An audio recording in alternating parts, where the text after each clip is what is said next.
Kaya't bigla-bigla, nandito na naman tayo sa Asipulo, Ifugao. Hindi man ako naniniwala sa swerte dahil malas daw yun, pero sinayawan ko muna ang mga Nancy or yung mga hindi nakikita for their guidance sa aming travel. I hope hindi sila nabwisit. Tapos nagpatuloy kami sa aming paglalakbay hanggang marating namin ang sentro.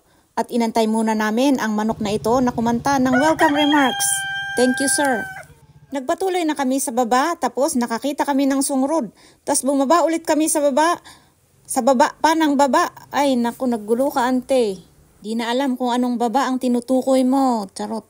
Dito pala kami tumuloy sa bahay ng pinsan ni Debra. Bale, pangalawang beses ko nang napunta dito and thank you very much sa pag-welcome sa amin. Feel at house kami sa bahay nyo. Sobrang maaraw pero sobrang lamig pa rin dito sa bandang area ng Asipulo. Sa sobrang lamig, dun na ako sa labas nag-i-standing position habang nagkakape. Ang tawag pala sa bundok sa likod ko ay Kesi Melan. At pagkatapos ng isang oras ng pag-i-standing position at pagkakape ay di pa rin pinawisan ng aking kilikili kaya pumasok na lang ako sa loob. Sa likod ng bahay ay maraming living things na pwedeng ilagay sa banga. At ayun na nga, kinuha ko na ang isa. Nagkulong pala sila ng isa dito sa Kubi. Just in time na pupunta kami. Ayaw na ayaw niya pero pinilit ko lang siya. Charot. Sabi ko malamig dito sa labas kaya pasok tayo sa loob para mag-anido. Pagkatapos ng anido ay inado naman. At ayun na nga, dinudutan ko na siya. Tapos pinarti. Tapos dikwan in lagim kumutan. Ito ang pinaka-common na Ifugao way of cooking manok. Where the feathers are burnt and pulled repeatedly hanggang malinis yung balat. Meron siyang distinct smoky flavor kapag ganito ang pagluto. Ulit-ulitin lang yung proseso sa pagsalang sa apoy at pagtanggal sa balahibo hanggang sa malinis na ang balat. Yung iba hindi na nila hinuhugasan, diretso na sa banga for that added pait flavor. Okay naman ang mga internals, idiinbukan ko so the cooking commences para matikman natin ang taga-Asipulo na manok. Isinali ko na rin pala sa pagluluto itong stock ng bilao or kutlong in local dialect. Mula ito sa young runo shoots na nakukuha pa sa bundok. Lagi namin tong inuulam noon. Mostly, iniihaw lang. Tapos labusam until you reach the soft part. Medyo may pait yung lasa pero mas mapait yung ampalaya.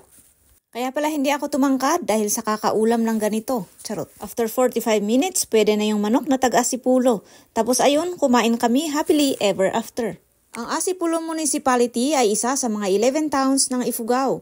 Dati po siyang kasali sa Kiangan Town pero noong 1992 sa bisa ng Republic Act ay naging independent siya from Kiangan sa kadahilanang wala pong forever. Charot. Meron siyang 10 barangay at may mahigit 15,000 na populasyon ayon sa 2020 census. Ayangan, Kelei, Kalangwiya, Hanglulu ang mga karaniwang dialect na ginagamit dito. Hapon na at naisipan naming umakyat dito sa Neduntug Viewpoint. 108 meters yung pagod namin sa pag-akyat pero ang ending wala kaming nakitad man kasi walang araw. Tumambay muna ako dito sa tabi habang inaantay yung araw pero hindi na nagpakita. Natry ko na lahat yung mga bulaklak dito sa tabi pero wala pa ring araw. Aside from Neduntug Viewpoint, meron din silang Bawe Viewpoint na mas tanaw mo ang mas malawak na horizons. Party lang kasi ang pinunta namin kaya puro kurabut or clouds ang nakita ko.